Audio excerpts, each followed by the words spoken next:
Did you know that a bass guitar used by Paul McCartney recently sold at auction for $250,000? This is Paul McCartney's left-handed, of course, Yamaha bass guitar used extensively on stage and in the studio from 1979 to 1984. $120,000 to start for this, at $120,000, $130,000, at $130,000.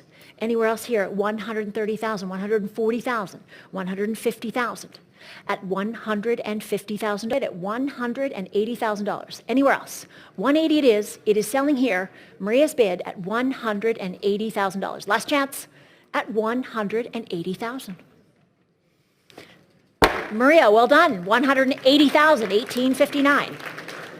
We're talking albums like McCartney II, Tug of War. Exactly. It's this stunning sunburst model. Yeah. But the crazy part is this exact same Yamaha previously sold for even more. Wait, really? When was that? Back in 2021 at a charity auction.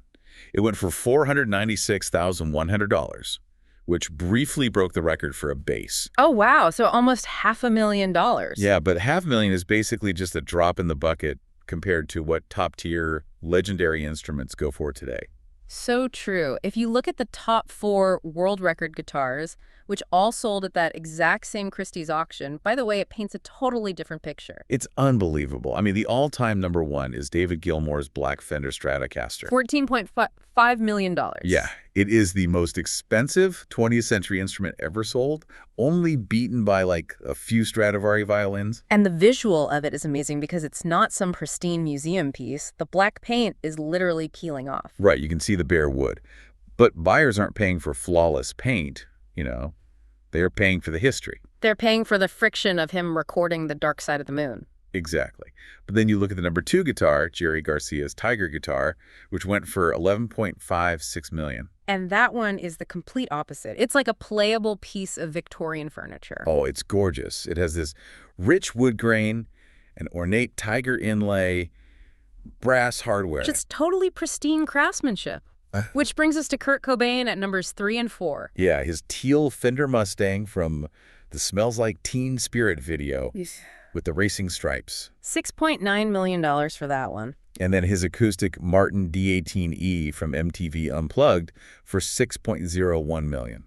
Which is wild. So if a guitar played by David Gilmour holds the all-time record at almost $15 million, what astronomical price would Paul McCartney's primary Beatles instrument fetch? Well, to even begin answering that, you have to go all the way back to Hamburg in 1961. Right. Because the funny thing is, he never actually wanted to play the bass. He didn't. I mean, I know he viewed himself as a guitarist, but... Yeah, he wanted the melodic spotlight. But the early lineup had a major surplus of guitarists with John and George. Leaving a massive, glaring, bass-shaped hole in the band. Exactly. And for a bit, that void was filled by Stuart Sutcliffe. John's art school friend. Yeah, who was playing with, let's just say, very modest musical ability. Right. He wasn't exactly a virtuoso. No, not at all. But then Stuart falls in love with Astrid Kircher and decides to stay in Germany. Leaving them in a bind, someone had to take over, and Paul basically drew the short straw. Yep. So he walks into a Hamburg music shop and buys a Hofner 5001 violin bass for about 30 pounds. Just 30 pounds. Why that one? Honestly. Because he couldn't afford a Fender. A Fender Precision bass was around 100 pounds at the time. Wait, let me make sure I'm getting this. Are you saying the signature sound of the biggest cultural phenomenon of the 20th century only exists because Paul was strapped for cash? Completely. It was an economic compromise. And there's a visual element, too. Oh, because he's a lefty. Right. Playing standard asymmetrical instruments upside down looked super awkward, but the Hofner had a perfectly symmetrical violin shape. So flipping it over looked completely natural. It makes me think of, like, a star quarterback suddenly being forced to play the offensive line. Oh, I like that. He hated being pushed into the background shadows, but instead of hiding back there, he totally reinvented the position. He really did.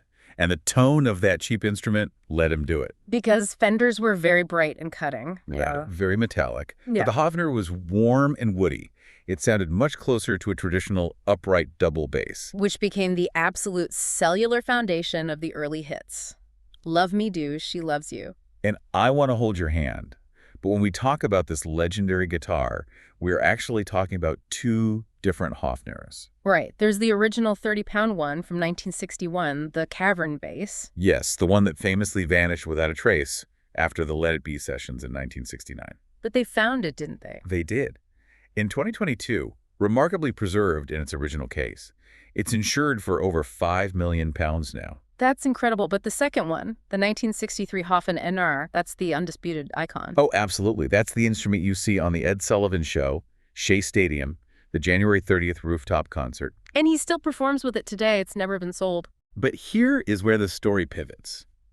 Because in 1964, Rickenbacker gifted him a 4001S model bass. A completely different beast. Completely.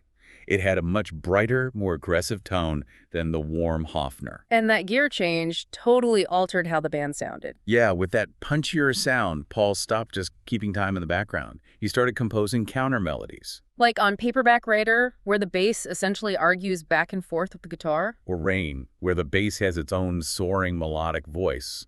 And this evolution really peaks around Sgt. Pepper's in 1967. By then, his approach had flipped entirely.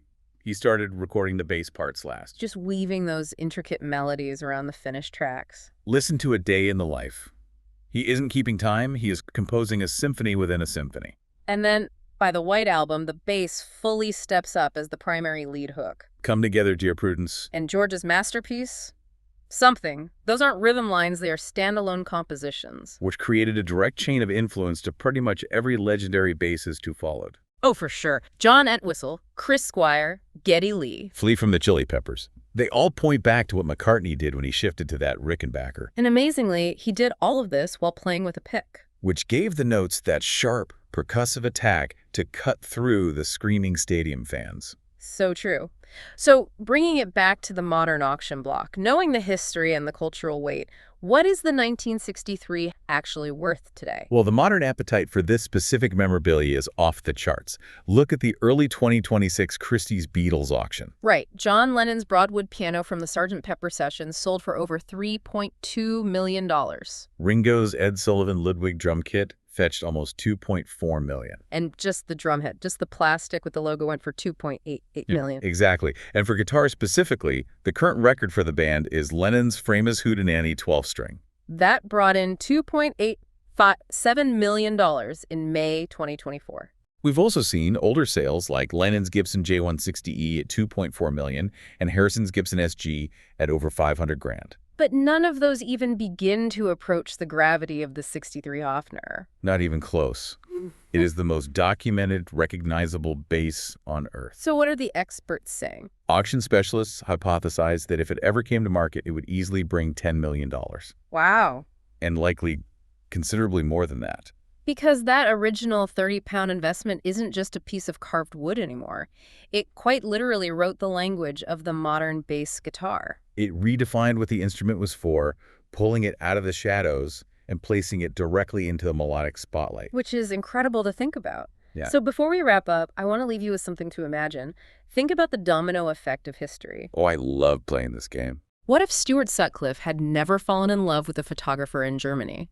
If Stuart had stayed in the band, and Paul McCartney had just remained on rhythm guitar where he always wanted to be, would the bass ever have evolved into a lead melodic instrument?